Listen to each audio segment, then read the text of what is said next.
여러분, 우리가 속해서 신앙생활을 하게 되는 우리 교회라는 공동체는 예수의 시대로부터 지금까지 지켜왔던 수많은 전통들이 있습니다. 그 가운데 지금까지 우리 개신교에서 지켜 내려오고 있는 전통은 바로 성례전이라고 불리는 것인데요. 우리 개신교에서 지키는 성례전은 크게 두 가지이죠. 하나는 세례식이고요. 다른 하나는 성찬식입니다. 세례식은 결국 내가 예수를 믿는 자로서 어떤 존재가 되어 살아갈 것인가 하는 것들을 결단하고, 또한 하나님 앞에서, 교회 앞에서 자신의 신앙을 고백함으로 이제 세례교인이 되어 자신의 신앙생활을 공동체와 더불어 함께 해 나아가겠다, 나를 죽이고 예수로 살아가겠다는 그러한 신앙의 결단을 나타내는 상징적인 행위입니다.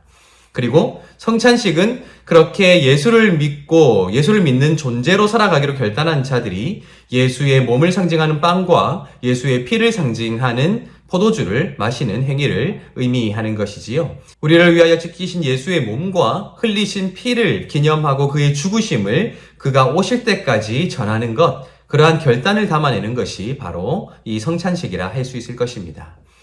우리가 함께 읽고 있는 고린도전서 11장의 말씀에는 이 성찬에 관한 굉장히 중요한 전승 가운데 하나가 기록되어 있습니다.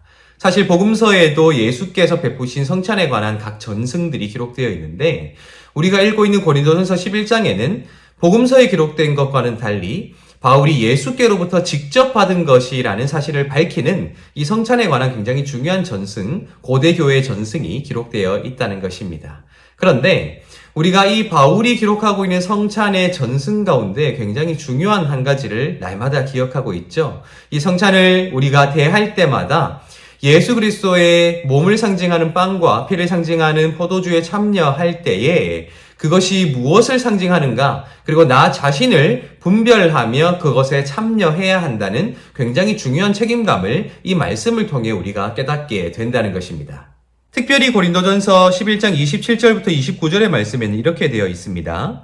그러므로 누구든지 주의 떡이나 잔을 합당하지 않게 먹고 마시는 자는 주의 몸과 피에 대하여 죄를 짓는 것이니라. 사람이 자기를 살피고 그 후에야 이 떡을 먹고 이 잔을 마실지니 주의 몸을 분별하지 못하고 먹고 마시는 자는 자기의 죄를 먹고 마시는 것이니라. 아멘. 이 말씀에 의하면 바울은 예수께로부터 직접 받은 성만찬에 관한 전승을 고린도 교인들에게 편지를 통하여 전하되 합당하게 주의 몸에 참여해야 하고 주의 몸을 분별하며 거기에 참여해야 한다고 기록하고 있는 것이죠. 만약 그렇지 못하면 자신의 죄를 먹고 마시는 것과 다름이 없다고 굉장히 중요한 말을 하고 있다는 것입니다. 그런데 우리가 다른 한편으로는 생각을 한번 해볼 필요가 있습니다. 과연 주의 몸에 합당하게 그것에 참여하는 것은 무엇을 의미하는 것일까? 과연 분별하지 못하고 먹고 마시는 행위는 무엇을 말하는 것일까 하는 것입니다.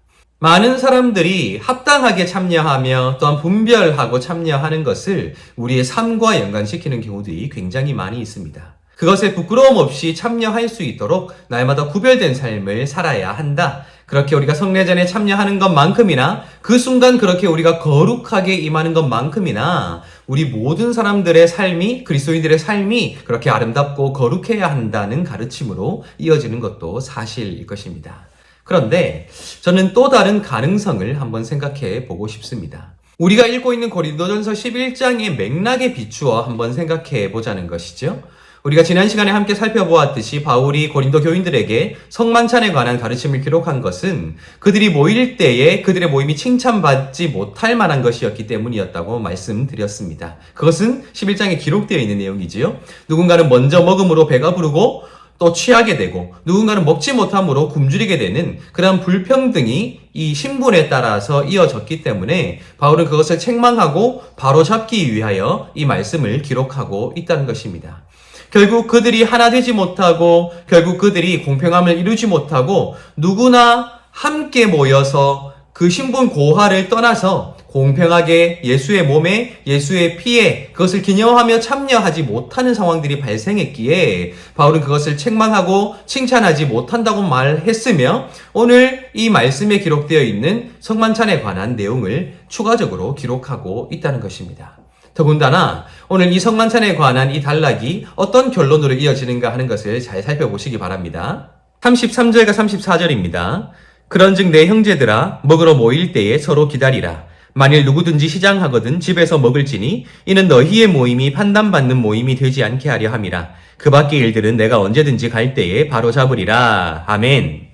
결국 지금 바울이 11장의 내용을 기록하고 있는 이유는 분명합니다. 그들이 서로 기다리지 못하고 누군가는 먼저 먹고 마시며 누군가는 먹을 것이 없고 마실 것이 없어 굶주리게 되는 그 모임이 결코 아름답지 못하기에 바울은 자신이 예수께로부터 받은 성만찬에 관한 전승을 그들에게 말하고 있으며 결국 이 성만찬에 관한 전승을 기록한 목적도 분명하다는 것이죠.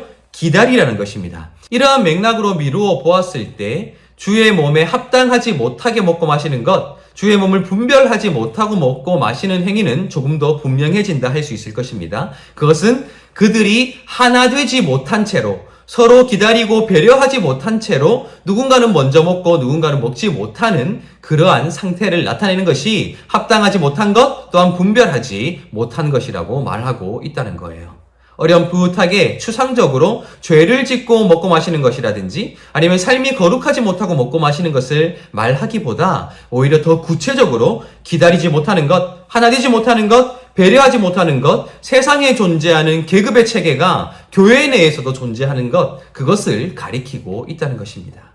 결국 이 11장 전체의 내용은 분명한 것을 말하고 있습니다. 성만찬에 관한 내용을 기록하되 예수께서 베푸신 이 성만찬을 통해 그들이 다시 하나됨을 이루어갈 수 있어야 한다는 것입니다. 여러분, 우리도 신앙생활을 하며 참여하게 되는 이 성만찬에 앞서서 우리가 하나됨을 함께 이루어갈 수 있으면 좋겠습니다. 그렇게 성만찬에 참여하는 그 시간, 우리가 거룩하게 참여하려고 노력하는 것만큼이나 우리가 일상의 삶에서 또한 평소 신앙생활을 하면서 우리 공동체 일원들과 함께 하나됨을 만들어가는 것은 너무나도 중요하다 할 수 있을 것입니다. 그렇게 하나됨을 이루어가는 것, 그것이 합당하게 먹고 마시는 것이요 분별하며 먹고 마시는 것이다 라는 것입니다. 우리 안에 갈등과 다툼, 또 좋지 않은 감정이 있을 때 우리가 그것을 과감히 내려놓고 서로를 순수한 사랑으로 하나님이 우리를 위해 보여주신 그 사랑, 예수께서 우리를 위해 찢기시고 또한 피 흘리신 그 사랑으로 누군가를 품어 나아가는 것,